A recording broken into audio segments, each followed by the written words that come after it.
Thousands of exhibitors, multiple countries in one agenda. Electronics at scale.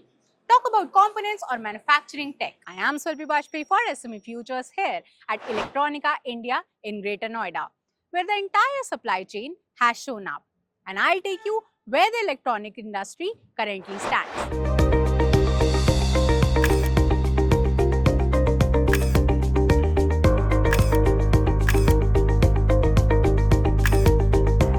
India is in a bright spot. Everybody is focusing on this particular market. Electronic manufacturing services has been a boom in India especially. We founded this company because we think India will be the future market.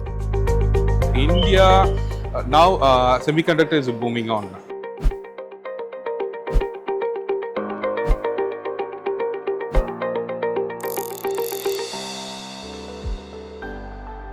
India's electronics manufacturing has crossed $155 billion with exports touching $30+ billion.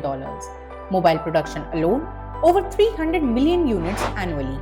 And with schemes like PLI, the government is targeting $300 billion by 2026. From semiconductors to components, India is scaling fast. We basically work on 5 senses of human.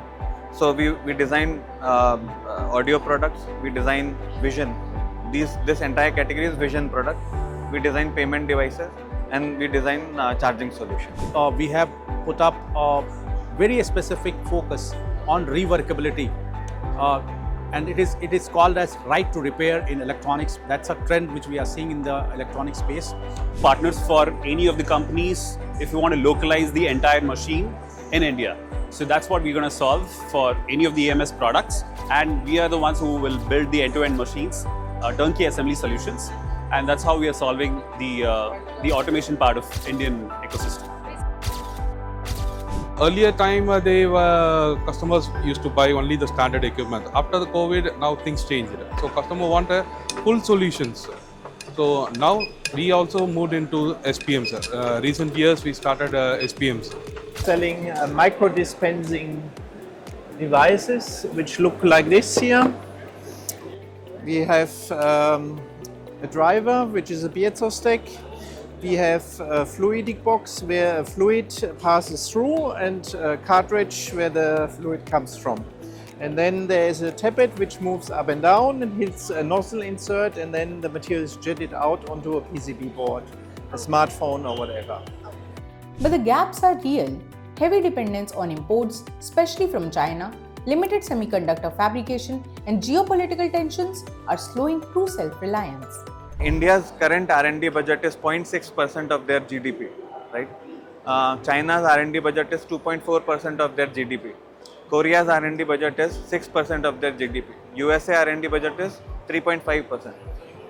That means we are from USA, we are at least 6 times less in R&D budget. Now this budget cannot come from companies because market is price sensitive. So this budget has to come from a lot of other things like government initiatives and companies like us. A lot of startups will come. As you know that a lot of geopolitical tensions and wars and stuff, which will always be drawback to if you're not Atmanirbhar, you can't do it at all. You'll have to be dependent on some key component which come from any of the part of the country. It's about how we adopt the newer technologies, right? That's very important. And manufacturing at scale, that's very important, because the moment you move into a complex design, the different kind of technology comes into the picture. Automation becomes very, very critical. That's why we are focusing on automation piece. So that's one area I can say that OEMs should adopt this features. I know these are capital investment which industry has to look into, but it will be a forward investment for them. Largely in consumer is missing that we are not proud of Indian products. We use outside product with much pride. If we start using our own products more, then that cost differential, can be borne because it's Indian I'm buying, it's not cheap I'm buying, right? So that is what Japan has done. Japan, everyone you see, like they use 98% Japanese products, even if it is expensive. Probably our Indian manufacturers or suppliers that who are trying to match this quality and all of that is yet to learn about the technology. And if government can make a scheme where it helps us, Indian-made machines or Indian-made things, that will definitely help India to move forward rather than somebody else in coming and just setting up a shop in India. That would only be maybe a decade you can run with that, but we should have that capability and the tech transfer. That's what we have to work towards. Our products get copied in China, for example, and then these Chinese companies, they make bad quality and they say it's the same, and then some customers might buy fake products.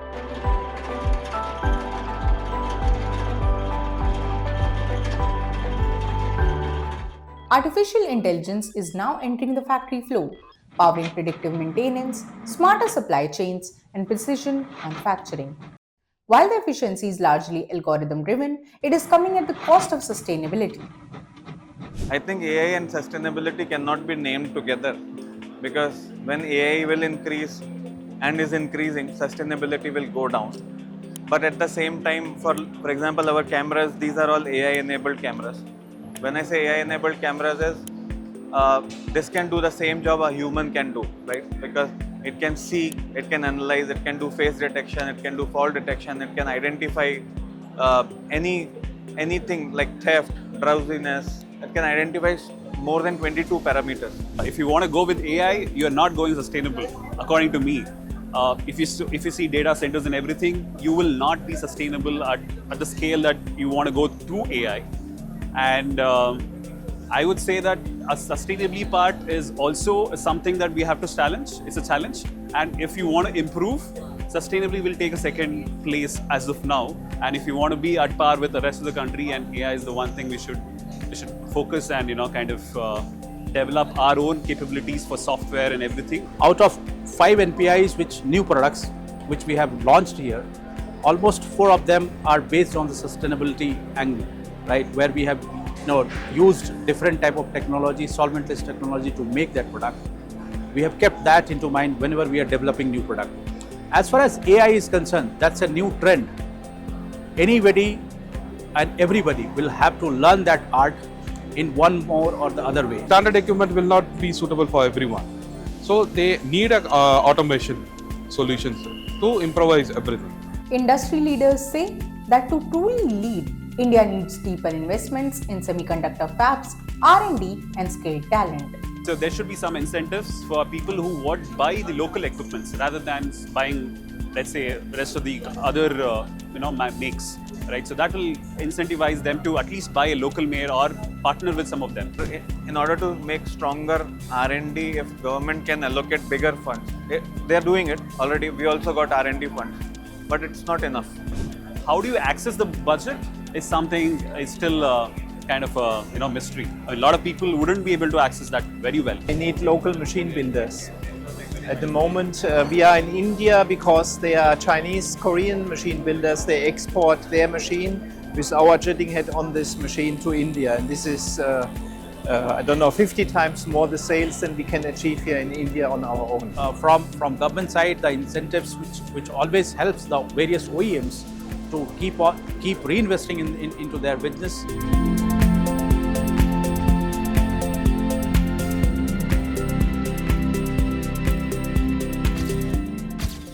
Electronica India isn't just a trade fair, but a glimpse into the future of electronics, deals, tech, and serious global presence. This isn't just an expo, but more of a business playground. For more such videos, stay tuned to SME Futures.